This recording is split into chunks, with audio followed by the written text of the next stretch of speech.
Hello my dear student, Jai Hind. Welcome to Aimers defence academy. बच्चों, हम लोग ट्रिग्नोमेट्री पढ़ रहे हैं। ट्रिग्नोमेट्री में जो पहला चैप्टर है एंगल टी रेशियो, उसके मैक्सिमम क्वेश्चन हम लोग डिस्कस कर चुके हैं। लेकिन आज का जो पार्ट होगा, इसमें जो थीटा की वैल्यू पुट करने वाले क्वेश्चन थे उसका पार्ट हमने समाप्त किया। अब आज जो होगा क्वाड्रेंट से रिलेटेड क्वेश्चन होंगे। क्वाड्रेंट को कैसे यूज करना है, मतलब कि जो चतुर्थांश बताए हैं उसका यूज कैसे होता है, उसको आइए हम समझते हैं। तो आइए क्वेश्चन को स्टार्ट करते हैं। आज का पहला क्वेश्चन है क्वाड्रेंट से रिलेटेड। थीटा की वैल्यू 0 से बड़ा होगा, 90 से छोटा होगा। थीटा की वैल्यू बच्चों 0 से बड़ा है, 90 से छोटा है। तो बताइए किस क्वाड्रेंट में है? फर्स्ट क्वाड्रेंट में। अब देखिए, जब क्वेश्चन में कोई भी क्वाड्रेंट की बात करें तो बस आपको इतना ध्यान रखना है कि कहाँ पे प्लस होता है, कहाँ पे माइनस। जिन बच्चों को ये कॉन्सेप्ट नहीं क्लियर होगा वो प्रीवियस वीडियो देख लेंगे, उनको क्लियर हो जाएगा। अब देखिए बच्चों, cos थीटा इक्वल टू 5/13 दिया है, तो इस वैल्यू को क्वेश्चन में यूज करना है। क्वेश्चन क्या है आपका? cos theta plus 5 cot theta upon में cosec theta minus cos theta is equal to question mark. अब देखिए, सबसे पहले वैल्यू को पुट करेंगे। क्वेश्चन को इधर जगह नहीं है इसलिए यहाँ पे बताऊँगा। cos थीटा इक्वल टू हो जाएगा 5/13 प्लस 5 इंटू, अभी इसको ब्लैंक छोड़ो, यहाँ पे cosec वाले जगह को भी ब्लैंक छोड़ो, माइनस 5/13 ऐसे लिख दो। केवल cos की वैल्यू अभी हमने पुट किया। अब देखिए बच्चों, अगर cos के अलावा जैसे cot और cosec की वैल्यू फाइंड आउट करनी हो तो आपको बहुत अच्छे से पता होगा कि पाइथागोरस थ्योरम लगेगा। पाइथागोरस थ्योरम जैसे जो हिंदी मीडियम वाले बच्चे हैं वो ऐसे याद रखते हैं, लाल बट्टे काका।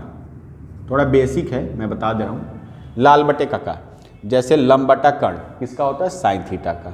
ऐसे cos tan, cot sec cosec, पहले दिन बताया था, आपको समझ में आ रहा होगा। और जो बच्चे CBSE बोर्ड के हैं यानी कि इंग्लिश मीडियम के, उन बच्चों के लिए हमने बताया था पंडित बद्री प्रसाद हर हर बोल। अब देखिए बच्चों, सेम सीक्वेंस चलेगा। Sine theta equal to perpendicular upon hypotenuse, cos theta base upon hypotenuse, tan theta perpendicular upon base. अगर 3 भी आप याद रखते हो तो आपका काम चल जाएगा। देखिए, कॉस थीटा दिया है, कॉस थीटा क्या होगा? बेस अपॉन हाइपरटेन्यूज, यानी कि आधार बट्टा कर्ण। क्या होगा? आधार बट्टा कर्ण। तो आधार यहाँ पे है और कर्ण यहाँ पे 13 है। अब देखो बच्चा, कभी कभी आपको पाइथागोरस थ्योरम नहीं आता है तो ट्रिपलेट याद रखो। कुछ ट्रिपलेट हम बता देंगे। अब ये सोच रहे होगे ये ट्रिपलेट क्या होता है? समझो, ट्रिपलेट का मतलब ये होता है कि जैसे पाइथागोरस थ्योरम आप कैसे लगाते हैं, पहले बेसिक समझिए। पाइथागोरस थ्योरम लगाने का तरीका होता है परपेंडिकुलर का स्क्वायर प्लस बेस का square is equal to hypotenuse का स्क्वायर। चाहो तो इसको लिख लो, रफ पे लिख लो, परपेंडिकुलर का स्क्वायर प्लस बेस का square is equal to hypotenuse का स्क्वायर। अब देखो, परपेंडिकुलर का स्क्वायर करेंगे तो हो जाएगा x स्क्वायर प्लस बेस का स्क्वायर यानी कि 5 का square 25 is equal to hypotenuse का स्क्वायर यानी कि 13 का स्क्वायर करेंगे तो क्या आएगा? 169। माइनस करिए उधर ले जाके तो x स्क्वायर इक्वल टू आ गया 169 से 25 जब माइनस करेंगे तो क्या आएगा? 144। x is equal to square हटा के अंडर रूट लगाओ तो 144 आया। अंडर रूट में 144 किसका परफेक्ट स्क्वायर है? 12 का। तो यहाँ पे 12 लिख दो। तो इस तरह से परपेंडिकुलर क्या आया? 12। ये समझ में आ रहा होगा। तो कुछ ट्रिपलेट हम बता दें आपको जो आप याद करते चलिए साथ में। ट्रिपलेट का मतलब ये है ट्रायंगल से रिलेटेड, ठीक है? कभी भी पाइथागोरस थ्योरम लगाना हो तो ये अलग से मैं बता रहा हूँ, क्वेश्चन से रिलेटेड नहीं। 3, 4, 5 का कॉम्बिनेशन याद रखो, यानी कि अगर आपको 5 और 3 पता है तो ऑटोमेटिक अगला क्या होगा? 4। इसको याद रखो। पाइथागोरस थ्योरम बार बार ना लिखो नहीं, इसको याद रखेंगे तो ज़्यादा सही होगा। देखिए, ऐसे अभी बताया हूँ 5, 12, 13 का कॉम्बिनेशन। इसके बाद एक और ट्रिपलेट लिख लो, 24, 7, 25 का कॉम्बिनेशन। एक और ऐड कर लो इसमें, 6, 8, 10 का कॉम्बिनेशन। ऐसे याद रखेंगे तो ज़्यादा फायदा होगा। बहुत सारी चीज़ें कॉम्पिटिटिव एग्जाम में याद रखा जाता है जिससे आपका टाइम बचत होता है। अब देखिए बच्चों, आते हैं क्वेश्चन में। सबसे पहले देखिए हम क्या लिखे थे, कॉस थीटा की वैल्यू यहाँ पे पुट कर दिया था इसके जगह पे, और यहाँ पे पुट कर दिया था। बचा था यहाँ पे कॉट थीटा। तो कॉट थीटा होता क्या है, कॉट थीटा हो जाएगा base upon perpendicular, base upon perpendicular. तो बेस क्या है 5, परपेंडिकुलर 12, तो यहाँ आप लिखेंगे 5/12। अब देखिए कॉसेक थीटा क्या होगा, यानी कि साइन का उल्टा। तो साइन क्या था, परपेंडिकुलर अपॉन हाइपरटेन्यूस, तो यहाँ पे हो जाएगा हाइपरटेन्यूस अपॉन परपेंडिकुलर, यानी कि 13/12। अब इसको कैलकुलेट करेंगे, केवल नंबर है, जोड़ना घटाना है।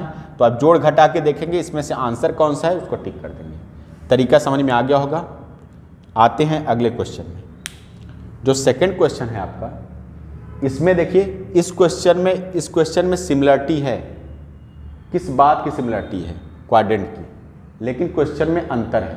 अंतर क्या है, इसमें फर्स्ट क्वाड्रेंट बोला था तो हमने कहीं पे माइनस नहीं लगाया, जहाँ पे प्लस था वहाँ पे प्लस है, जहाँ पे माइनस है वहाँ पे माइनस है। लेकिन सेकंड क्वेश्चन में देखिए बात है थीटा की। थीटा कैसा है, 180 से बड़ा है, 270 से छोटा है।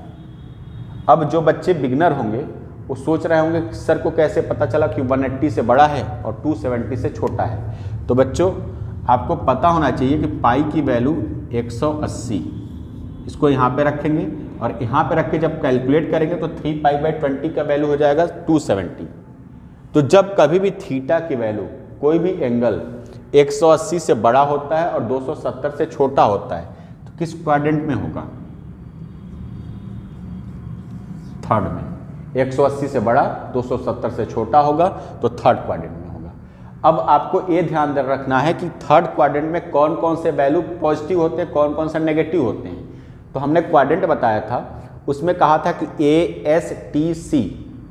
ASTC after school to college. तो आपको पता है पहले में A है यानी कि ऑल पॉजिटिव, दूसरे में S यानी कि साइन और कॉसेक पॉजिटिव, तीसरे में क्या होगा, तीसरे क्वाड्रेंट की बात हो रही है, T आएगा यानी कि tan थीटा और इसका रेसिप्रोकल कॉट थीटा, ये दोनों पॉजिटिव होंगे, बाकी सब नेगेटिव होगा।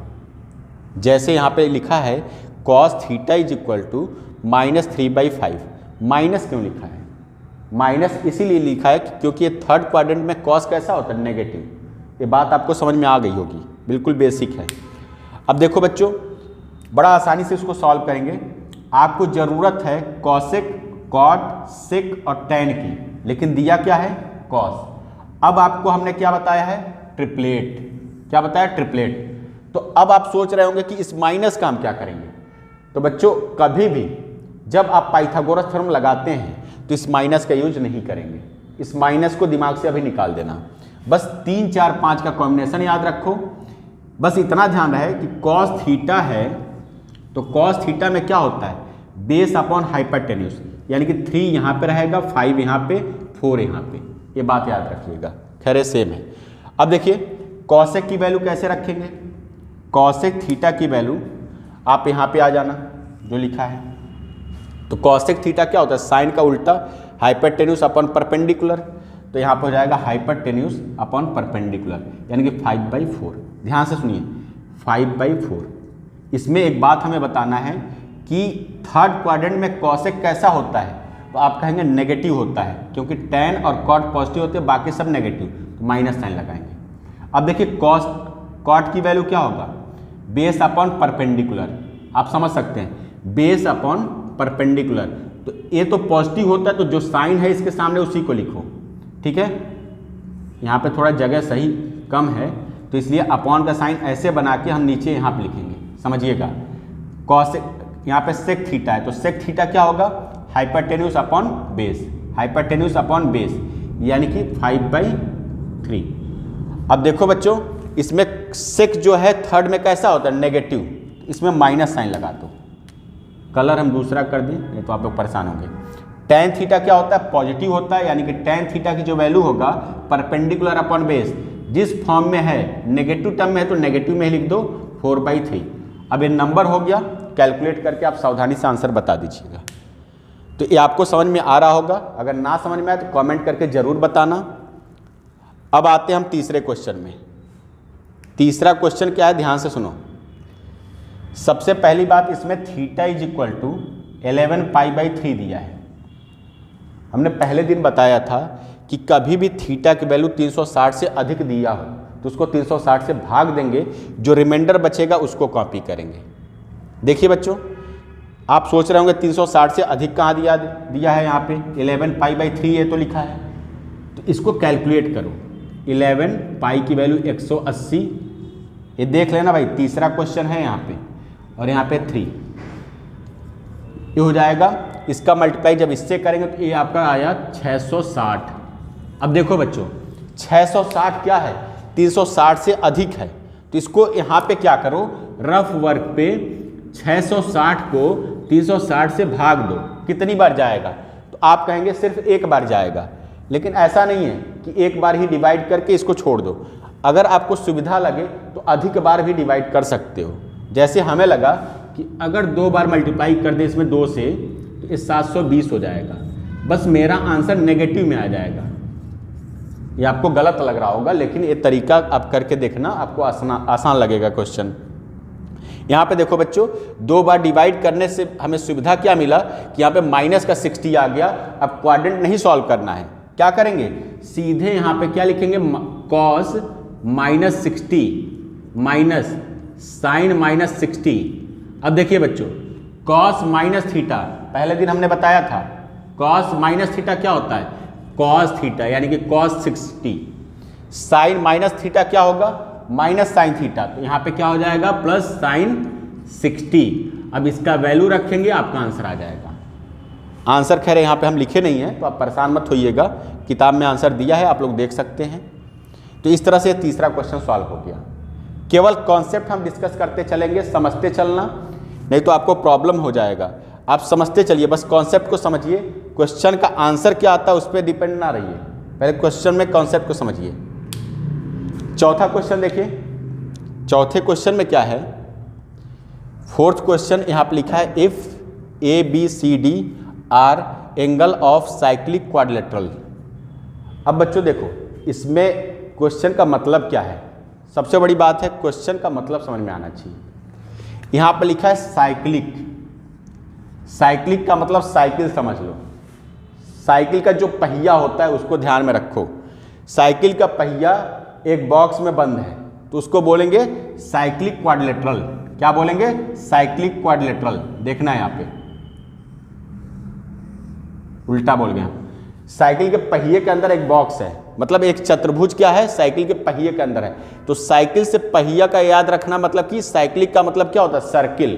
तो मतलब सर्किल के अंदर एक क्वाड्रिलेटरल होगा, तो इसको क्या बोलेंगे, साइक्लिक क्वाड्रिलेटरल।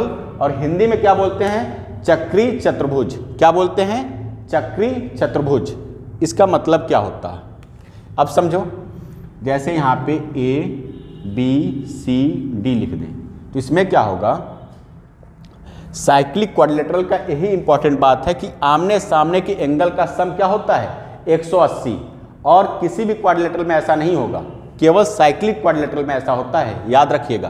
तो यहाँ पे बच्चों हम ऊपर थोड़ा सा लिखेंगे कि A+C, एंगल का साइन ना बनाओ तो भी चल जाएगा, A+C इज इक्वल टू 180। और ऐसे B+D इक्वल टू 180। अब देखो, इसी कॉन्सेप्ट को ध्यान में रखते हुए हमें क्वेश्चन का आंसर बताना है। क्वेश्चन क्या है, cos A plus cos B is equal to K multiply by cos C plus cos D, then the value of K। इसको मिटा के यहाँ पे बताएंगे, ध्यान से देखना, K की वैल्यू बताना है। A के जगह पे आप क्या लिखेंगे, यहाँ से देखिए 180 माइनस C लिख सकते हैं। क्या लिखेंगे, 180 माइनस C। B के जगह पे आप क्या लिखेंगे, 180 माइनस D, 180 माइनस D। अब यहाँ पे C के जगह पे 180 माइनस A मत लिखना, नहीं तो खेल खत्म हो जाएगा, फिर क्वेश्चन ही बन जाएगा दोबारा। इसको ऐसे ही कॉपी करना, कैसे, जैसे दिया है, cos C plus cos D। ध्यान से समझिए। अब देखिए बच्चों, cos 180 माइनस C, बस इसको सॉल्व करो।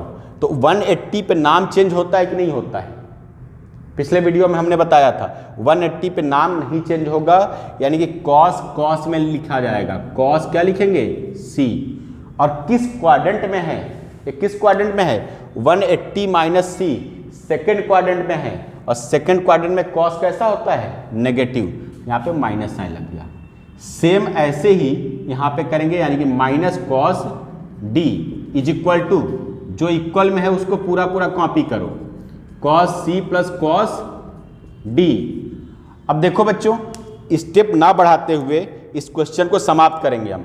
अगर माइनस को हम कॉमन ले लें, सपोज करो माइनस कॉमन चला गया, तो यहाँ पे क्या हो जाएगा, प्लस।